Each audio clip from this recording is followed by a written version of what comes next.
BCom part second business administration का paper first company law and secretarial practice. आज का topic है general principles of meetings, सभाओं के सामान्य सिद्धांत। इसका लेक्चर फर्स्ट। जैसा कि हम जानते हैं, कंपनी के प्रबंध और संचालन में सभाओं का महत्वपूर्ण स्थान होता है। अतः समय समय पर कंपनी को विभिन्न सभाएं आयोजित करने की आवश्यकता पड़ती है। अब हम सबसे पहले देखेंगे कि सभाओं से क्या तात्पर्य है। सामान्य शब्दों में सभा से तात्पर्य दो अथवा दो से अधिक व्यक्तियों का किसी पूर्व निर्धारित समय और स्थान पर किसी निश्चित विषय पर विचार विमर्श करने हेतु एकत्र होने तथा विचार विमर्श कर निर्णय लेने से है। डॉक्टर सेठना के अनुसार सभा किसी विशिष्ट मामले अथवा किसी अन्य मामले जो उस सभा के समक्ष प्रस्तुत किए जाने के संबंध में निर्णय लेने हेतु व्यक्तियों का किसी विशिष्ट स्थान एवं विशिष्ट समय पर मिलन है। इस प्रकार से हम कह सकते हैं कि जब दो या दो से अधिक व्यक्ति किसी पूर्व सूचना के आधार पर किसी निश्चित कार्य को करने के लिए एकत्रित होकर आपसी विचार विमर्श द्वारा किसी निर्णय पर पहुंचते हैं तो उसे सभा कहते हैं। नेक्स्ट है सभा बुलाने के अधिकारी अथवा प्राधिकारी, अथॉरिटीज फॉर कन्वेनिंग मीटिंग्स। वैध सभा केवल उचित प्राधिकारी या व्यक्ति द्वारा ही बुलाई जा सकती है। यदि कोई व्यक्ति बिना अधिकारों के सभा बुलाता है तो वह सूचना उचित और वैध नहीं मानी जाती है और सभा की कार्यवाही अवैध मानी जाती है। अब कंपनी की सभा बुलाने का अधिकार किसे होता है, उसमें फर्स्ट पॉइंट है संचालक मंडल द्वारा। अधिनियम की व्यवस्थाओं के अनुसार कंपनी की सभाओं जैसे वार्षिक साधारण सभा, असामान्य साधारण सभा आदि को बुलाने का अधिकार संचालक मंडल को होता है। अतः संचालक मंडल इन सभाओं को बुलाने का समय, स्थान, तिथि तथा उद्देश्य तय कर सकता है। संचालक मंडल सभा बुलाने का अधिकार किसी भी संचालक या कंपनी सचिव को भी दे सकता है, लेकिन कोई भी संचालक अथवा कंपनी सचिव बिना अधिकारों के वैध सभा नहीं बुला सकता है। बिना अधिकारों के बुलाई गई सभा अवैध हो जाएगी और यदि संचालक मंडल किसी संचालक या कंपनी सचिव द्वारा बुलाई गई सभा का उस सभा के होने से पूर्व पुष्टिकरण नहीं कर देता है तो। नेक्स्ट पॉइंट है सदस्यों की मांग पर संचालकों द्वारा। कभी कभी कंपनी के सदस्य कंपनी की सभा बुलाने की संचालक मंडल से मांग करते हैं। जब निर्धारित संख्या में सदस्यों द्वारा सभा बुलाने का मांग पत्र विधिवत रूप से कंपनी में जमा करा दिया जाता है, तब संचालकों को उस मांग पत्र के प्राप्त होने की तिथि से 21 दिनों के भीतर सभा बुलाने की प्रक्रिया प्रारंभ कर देनी चाहिए। इसके अलावा ऐसी सभा कंपनी को मांग पत्र प्राप्त होने के 45 दिनों के भीतर आयोजित भी कर लेनी चाहिए। यदि संचालक ऐसा करने में असफल रहता है तो मांग करने वाले सदस्य मांग पत्र की तिथि से 3 माह के भीतर स्वयं सभा बुलाने और आयोजित करने का अधिकार रखते हैं। नेक्स्ट है अधिकरण द्वारा। यदि संचालक कंपनी की वार्षिक साधारण सभा बुलाने में त्रुटि करते हैं तो अधिकरण उसको बुला सकता है। कभी कभी संचालक मंडल के लिए वार्षिक साधारण सभा के अलावा सदस्यों की कोई अन्य सभा बुलाना व्यवहारिक नहीं हो पाता है, तब भी अधिकरण कुछ दशाओं में सभा बुला सकता है। जैसे पहला है स्वयं विवेक अथवा स्वयं की इच्छा से।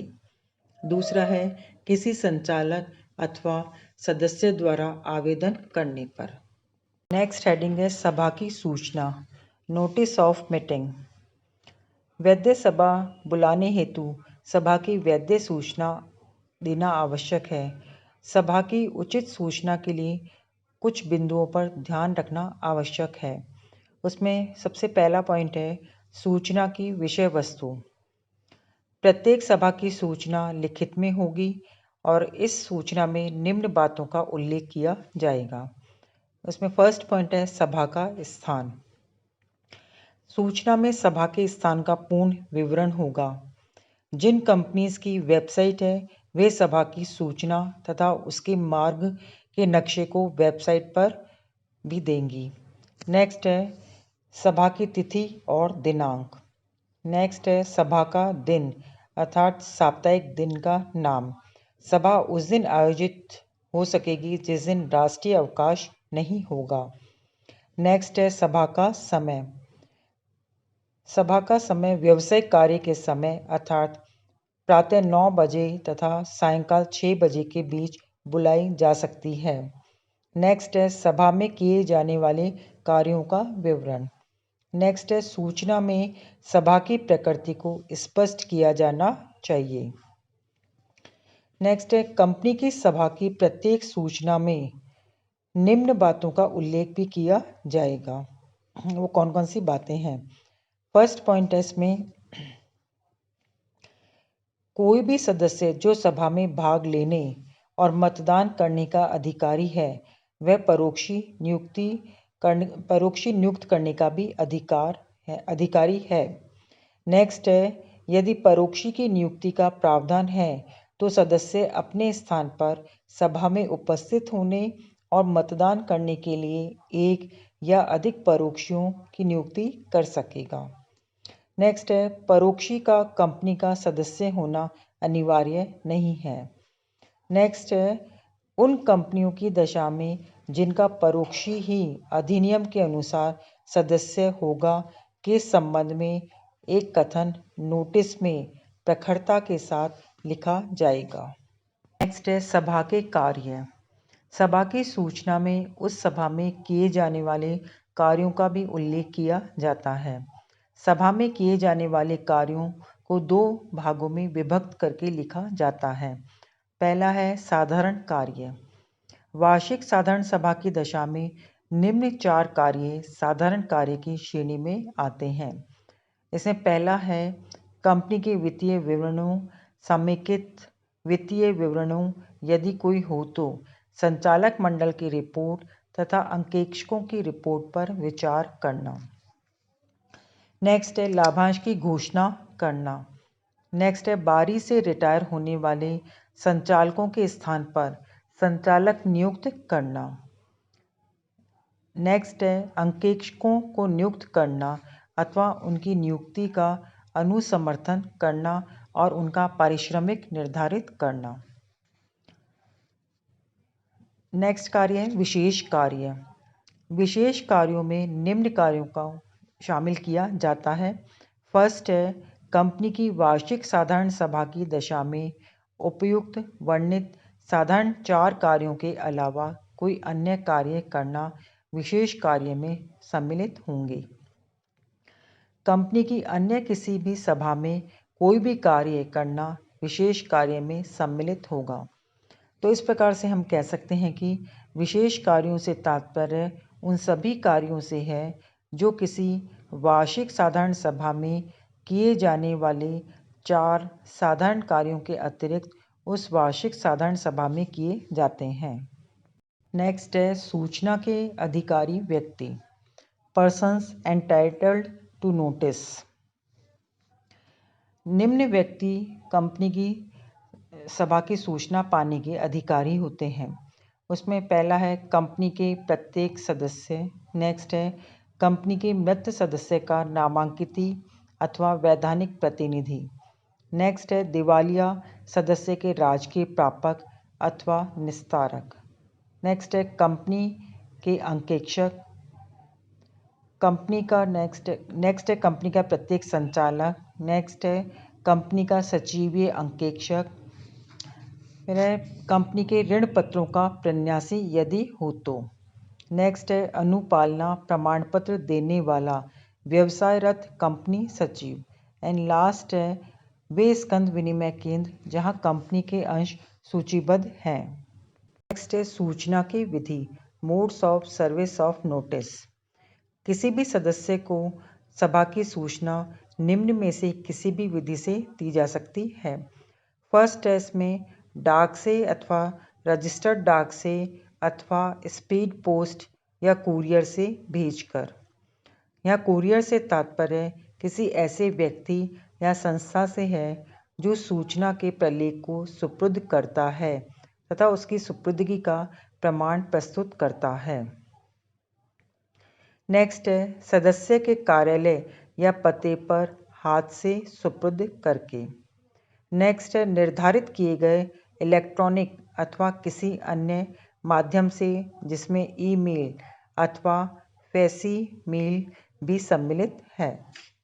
नेक्स्ट हेडिंग है सूचना की अवधि, पीरियड और लेंथ ऑफ नोटिस।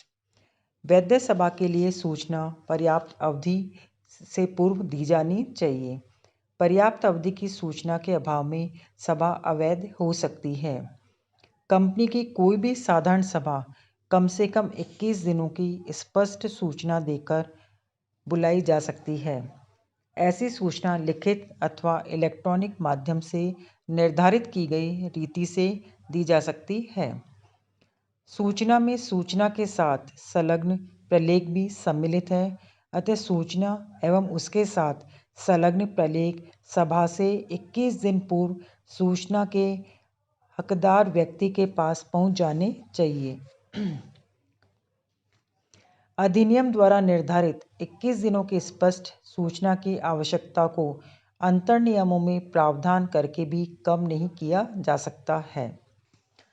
कम से कम 21 दिनों की स्पष्ट सूचना से तात्पर्य स्पष्ट 21 दिनों पूर्व सूचना।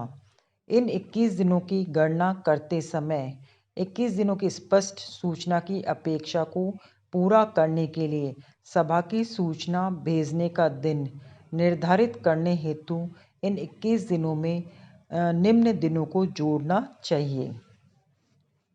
उसमें पहला है नोटिस सुपुर्द करने का दिन। नेक्स्ट है सभा का दिन। फिर नेक्स्ट है यदि सूचना साधारण डाक से, रजिस्टर्ड डाक से अथवा कुरियर द्वारा भेजी जाती है तो 48 घंटे का समय अर्थात 2 दिन तो डाक से सूचना पहुंचने में लगते हैं। सामान्यतः यह माना जाता है कि डाक अथवा कुरियर से सूचना पहुंचने में 48 घंटों का समय अर्थात 2 दिन का समय लगता है। अतः सभा की सूचना भेजने के 25वें दिन की जा सकती है। अन्य शब्दों में कह सकते हैं कि साधारण सभा की सूचना सभा के वास्तविक दिन से कम 24 दिनों पूर्व डाक अथवा कुरियर से भेज देनी चाहिए।